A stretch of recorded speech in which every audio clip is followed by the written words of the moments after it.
ഈ ഡൽഹി സ്ഫോടനത്തിലെ ആസൂത്രണം തുർക്കിയിലായിരുന്നുവെന്ന റിപ്പോർട്ട് കൂടി നമ്മുടെ മുന്നിലേക്ക് വരികയാണ്. പക്ഷേ ആ റിപ്പോർട്ട് തുർക്കി തള്ളുകയാണ്. ഇരു രാജ്യങ്ങളും തമ്മിലുള്ള ബന്ധം തകർക്കാൻ ഒരു വിഭാഗം നടന്ന പ്രചാരണമെന്നാണ് തുർക്കി പറയുന്നത്.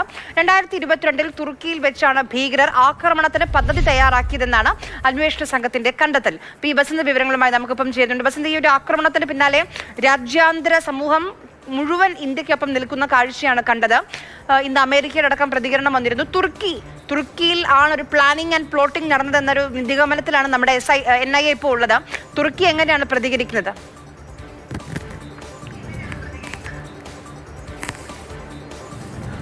ആര്യ, അല്പസമയം മുമ്പാണ് തുർക്കി ഔദ്യോഗികമായിട്ട് ഒരു വിശദീകരണ കുറിപ്പ് ഇറക്കിയത്.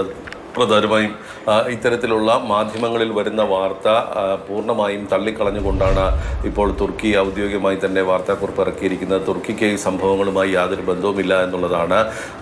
ഇരു രാജ്യങ്ങളും തമ്മിലുള്ള ബന്ധം വഷളാക്കാനുള്ള ഒരു നീക്കമാണ് ഇപ്പോൾ നടക്കുന്നത്. അടിസ്ഥാനരഹിതമായ ആരോപണങ്ങളാണ് തുർക്കിക്കെതിരെ വരുന്നത് എന്നാണ് ഇപ്പോൾ തുർക്കിയുടെ ഔദ്യോഗിക വിശദീകരണം. മാത്രമല്ല, UN ഐക്യരാഷ്ട്രസഭയുടെ ഭീകരവിരുദ്ധ എല്ലാ നടപടികൾക്കും പൂർണ്ണ പിന്തുണ പ്രഖ്യാപിച്ചിട്ടുള്ള രാജ്യമാണ് തുർക്കി. മാത്രമല്ല, എല്ലാ തരത്തിലുള്ള ഭീകരവാദത്തെയും തുർക്കി പൂർണ്ണമായും എതിർക്കുകയും തള്ളിക്കളയുകയും ചെയ്യുന്നു എന്നാണ് തുർക്കി ഇപ്പോൾ വ്യക്തമാക്കിയിട്ടുള്ളത്. ശരി.